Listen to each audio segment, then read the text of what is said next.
That statement that happiness equals productivity is not correct. No, it's not correct. Happiness does not equal productivity. And remember, managers, it's not just about setting goals. It's about fostering a growth mindset. What happens if you go big, you fail? It's only reasonable to assume that your superiors are going to come down on you pretty heavy. So can we take these 4 key aspects and develop them into a framework that our managers at home can begin implementing right now? Hi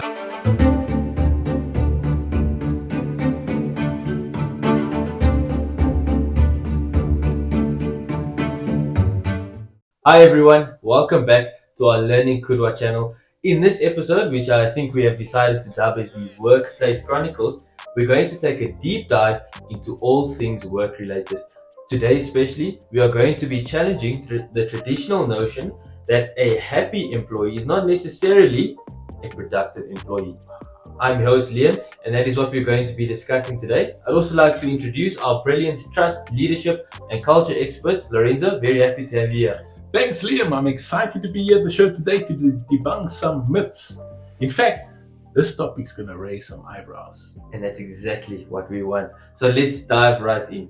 You know, Lorenzo, many managers invest a lot of time. They invest a lot of money into team building activities and exercises. And the idea is that they'll create a workforce that's cohesive, productive, energized, and so on and so on. But here's a thought. Would it be too outlandish to say that team building is really just a waste of money? What are your thoughts on that? That's such a bold statement that you make here, but hear me out. While team building is an essential part of leadership, we need to recognize that it's not a one-size-fits-all solution. The key lies in understanding human nature and human needs. That's an interesting point you make, Lorenzo. So are you saying that happy people do not necessarily make productive people? Precisely. Happiness is important, but it alone does not guarantee productivity. I'm sure we've all seen those workplaces where we have a great time, but we don't generally produce good results. Yeah, as you're saying that, I'm thinking of a scenario in which, in an office, you often find people that they're like-minded, they have common interests, common activities and hobbies. And perhaps, Liverpool has beaten Man United at the weekend, or Barca beat Real Madrid, Celtics beat the Lakers. Everyone comes to the office, they kind of find some common ground on this, everyone supports the same team, everyone's super happy, and then the boss walks in. She couldn't care less who won the game at the weekend. She hasn't thrown a hoop or kicked a ball in her lifetime. She's just focused on workplace productivity. Here's another example, maybe not as good as yours, but just go back 60 years to the time of the flower power era. People were high, people are happy, and with that happy highness does not necessarily come productivity. One would even say there is no results or productivity to be found in that situation. Yeah, I don't think it would be a stretch to say that's not the case. But what is the solution then to this dynamic between happy and productivity? Well, you see, the key is finding the right balance. Managers must focus on creating a culture that values both performance and results, while considering both the individual's needs as well as the potential of each team member. Put simply, that statement that happiness equals productivity is not correct. No, it's not correct. Happiness does not equal productivity. In fact, it's a little more complex than that. I feel the opposing equation is probably true. Productive people are happy people.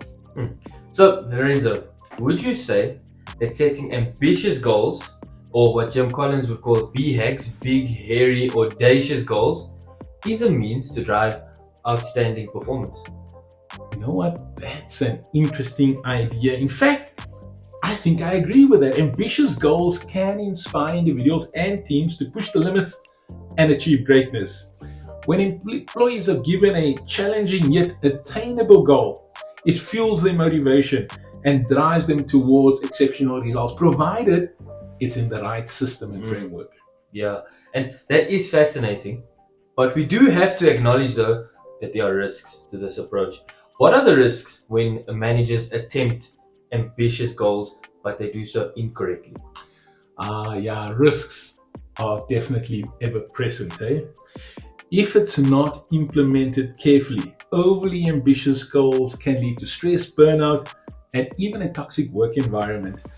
So it's essential that managers strike a reasonable balance in ensuring that the goals are challenging yet realistic. Now, when I say realistic, it might seem like a conundrum. How can something be challenging and yet realistic? But when I use the word realistic, I'm really talking about creating the necessary support and giving the right resources to your people so that they're able to achieve those ambitious goals. Yeah, absolutely. So, what can the managers in our audience do to implement their brave, audacious, vision-inspired goals effectively? Well, I'm thinking of three things. Managers need to start by clearly communicating their vision and their goals and purpose, and show how the vision and purpose connected or embedded inside the goals. They should also, and this is a key idea, they should involve their team in the goal setting process, providing them, as a result, a sense of ownership and belonging or empowerment. And then, thirdly, there must be regular feedback and support so that individuals can be helped to stay on track and to course correct as the project or the process moves forward. Yeah, brilliant advice, Lorenzo. And remember, managers, it's not just about setting goals. It's about fostering a growth mindset, providing those opportunities for learning and development, and recognizing and rewarding achievements. Absolutely, Liam.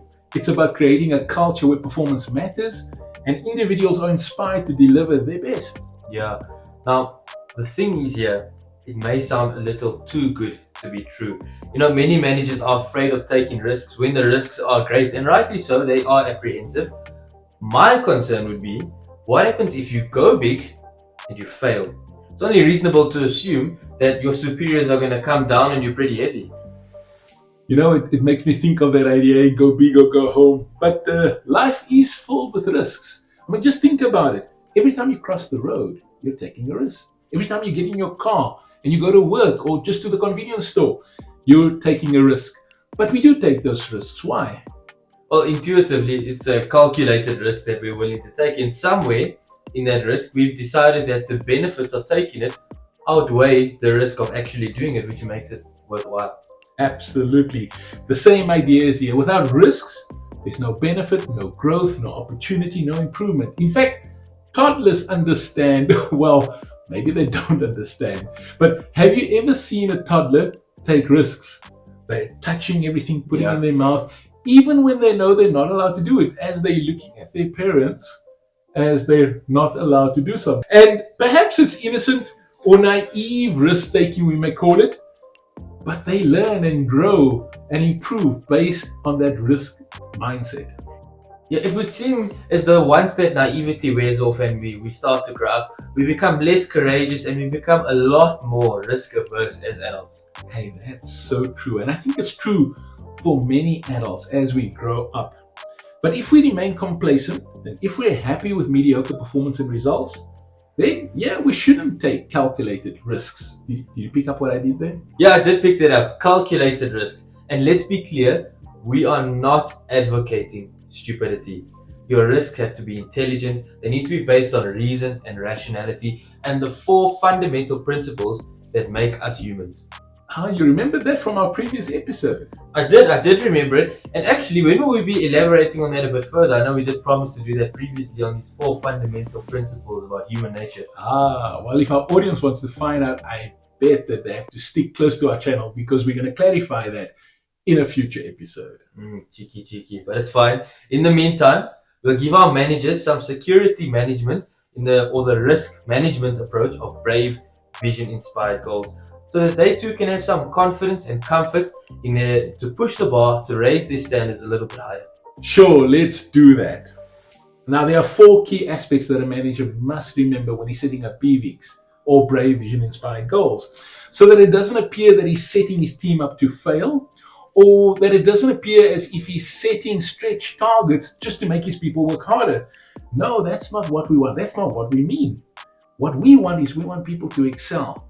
People must bring out their best. So can we take these 4 key aspects and develop them into a framework that our managers at home can begin implementing right now? I like that idea of a framework, because frameworks make things easy to understand. It helps us implement ideas. So let's give the 4 parts of this framework. The first is your system must have clear alignment and clarity. And the key is system, because we discussed systems in great detail in episode 1 and 2. Then, secondly, your system must consider resources and support to enable and help people to implement and achieve their audacious goals. And then thirdly, you must have a good performance measurement system with metrics and a dashboard so that you can give fast, meaningful feedback. And fast, meaningful feedback is crucial because people thrive on feedback. In fact, we have a mantra related to feedback: soon, certain, and meaningful, which we'll explain a little bit more later in the show. And then finally, a good manager must create a system that supports collaboration and teamwork into the everyday culture of people on their team. Fantastic. There is our framework. So let's clarify each aspect a little bit, starting with alignment and clarity. Why is it crucial for managers to ensure that ambitious goals are aligned with the organization's vision and strategy? Well, alignment and clarity provides a sense of purpose and direction to everyone on your team, to all employees. When goals are aligned to the organization's vision and strategy, it helps individuals understand their individual contribution, at the front line, all the way up to the strategic intent of the organization. In fact, it helps people see the bigger picture. If there's a lack of alignment, it can lead to confusion, it creates conflicts, and it hinders progress to greatness. Wow, 100% I agree with you. People need clarity because clarity gives direction. Now, let's move on to resources and support. How does providing the necessary resources and support enable employees to strive for greatness? Well, managers must assess and provide resources, tools, and support to require the type of goals that they want to achieve, especially if they're ambitious. Now, when we talk about ambitious, it means it's going to be hard. It might feel tough. And thus, the kind of tools you must provide is a budget, manpower, technology, and training. If you give insufficient resources and there's a lack of support, we won't say it will most definitely demotivate your employees if they feel it's lacking. Absolutely, that makes a lot of sense. Employees need support to achieve those audacious goals, and they need resources too to help facilitate that. Now, what about performance measurement and feedback? How does this contribute to fostering a greatness environment? This is one of my most favorite areas. You see, a brave manager must establish an effective performance measurement system so that they can provide regular feedback. Now, I use the word system because human beings intuitively don't give feedback easily unless we're upset or frustrated. And most of us are curtailed by our emotions and our biases, rather than giving feedback based on the hardcore facts. And so we need clear metrics and systems to help guide our feedback or to create consistency in the kind of feedback that we should be giving. Now, at this point, I almost want to give a little sponsor point because here's where we help our clients quite a lot. We use a tool called BASH. BASH creates a systemic environment for feedback to be consistent and repeatable. But then, talking about feedback, which is the negative side, when given sporadically or inconsistently, generally demoralizes people because generally we only give feedback when the news is bad or when we want to discipline someone or we want to point out something they've done wrong, and that's not very encouraging. Feedback is essential for growth, especially the right kind of feedback. That helps you figure out what your next move has to be. So let's finally discuss the last portion of our framework: collaboration and teamwork. How does fostering a collaborative culture contribute to having greatness, or achieving greatness rather? Well, I think everyone out there would agree, Everyone wants collaboration and teamwork on their team. We know it's required to achieving greatness and success, or in delivering results. The idea here is that when employees work together, when they share ideas, when they support each other, you see the spirit of the team grow. You see people improve. You see human beings drawing closer together. And a positive consequence of this effect is it enhances problem solving, it increases innovation, and as a consequence, it will improve overall performance. Now, if you're able to create this kind of environment on your team, intentionally so to speak, you start to foster an environment where you create unity, people come together, and results flourish. Fantastic. Collaboration and teamwork, I agree 100%. It's absolutely needed for a healthy workplace environment.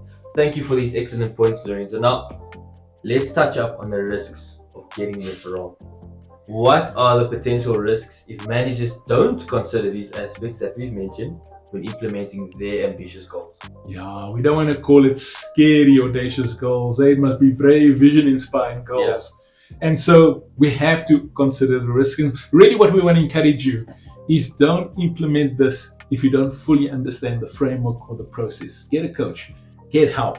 But here are the risks. If we do it wrong, we most certainly will demotivate or disengage our people if our systems and processes don't support employees to achieve brave, audacious goals, ambitious goals, so to speak. Another risk is employee burnout and stress, especially when the workload is high. We've seen this a lot through through people working remotely from home. Yes. They're working hard, they're burnt out, and generally there's not enough resources. Another risk is if there's a lack of a clear performance measurement system or processes, it will lead to confusion, conflict, and even rivalry on some teams. And then finally, it can lead to a negative impact on your culture where you start to create undesirable behaviors on your team. And that may develop tension on your team, and then results won't arrive. Those are some big risks, and it's crucial for managers to understand and address these challenges to create a thriving workplace environment. So thank you so much, Lorenzo, for sharing your insights on this topic. That does bring us to the end of our episode. So thank you once again, Lorenzo, for joining me, for providing me with your expertise, providing our audience with your expertise as well. It's my pleasure, Leo, and it's always good to challenge the status quo. It definitely is. And thank you to all of our viewers for tuning in. Remember, finding the right balance between happiness and productivity and understanding the relationship between ambitious goals and systems is the key to achieving greatness. Stay tuned for more thought-provoking episodes of Workplace Chronicles on our Learning Kudwa channel. Until next time, keep striving for greatness. Doom. Doom.